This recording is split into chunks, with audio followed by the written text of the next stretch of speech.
கர்த்தருடைய பரிசுத்தமுள்ள நாமத்திற்கு ஸ்தோத்திரம். இன்றைய நாளின் கர்த்தருடைய வார்த்தையாக 3 யோவான் 3ஆம் அதிகாரம்.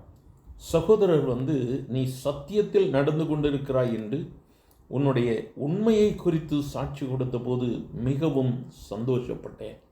என கருமையானவர்களே, சத்தியத்திலே நடந்து கொள்ளுகிறாய் என்று நம்மை குறித்து சாட்சி சொல்லும் பொழுது அதுதான் மேன்மையான சாட்சி. நம்முடைய வாழ்க்கை மற்றவர்களுக்கு முன்பதாக எப்படி இருக்கிறது, அதை காட்டிலும் நான் கிறிஸ்துவுக்கு முன்பதாக எப்படியாக இருக்கிறேன், என்னுடைய சாட்சியின் ஜீவிதம் எப்படியாக இருக்கிறது. இந்த இடத்துல அப்போஸ்தலனாகிய யோவான் சொல்லும் பொழுது சொல்லுகிறார், சத்தியத்திலே நடந்து கொள்ளுகிறாய் என்று உன்னுடைய உண்மையை குறித்து சாட்சி கொடுத்த போது.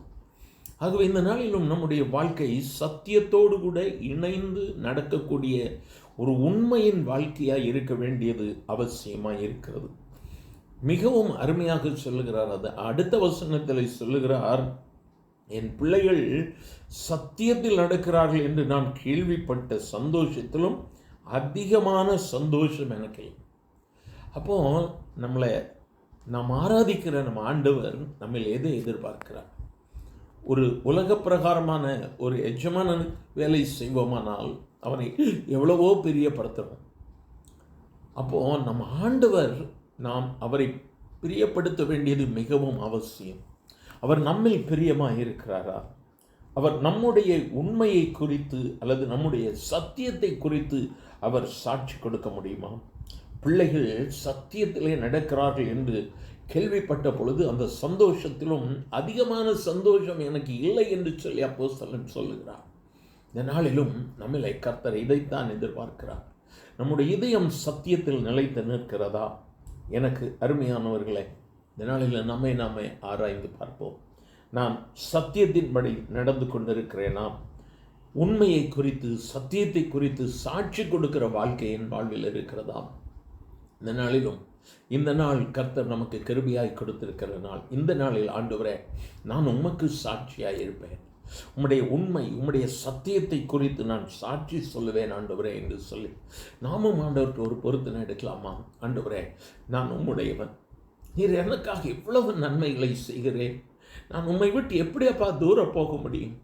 இன்று எனக்கு அருமையான தேவ பிள்ளையை, நீ ஒரு தீர்மானம் எடுப்பாயானால் இயேசு உனக்காக இன்று நீ உன் இருதயத்தில் கண்ணீரோடு கேட்கிறாய் அல்லவா, இந்த விண்ணப்பங்களுக்கு வெளியரங்கமான பதிலை கொடுப்பார். எந்த இடத்துல நீ தாழ்த்தப்பட்டிருக்கிறாயோ அந்த இடத்துல உயர்த்தப்படுவாய்.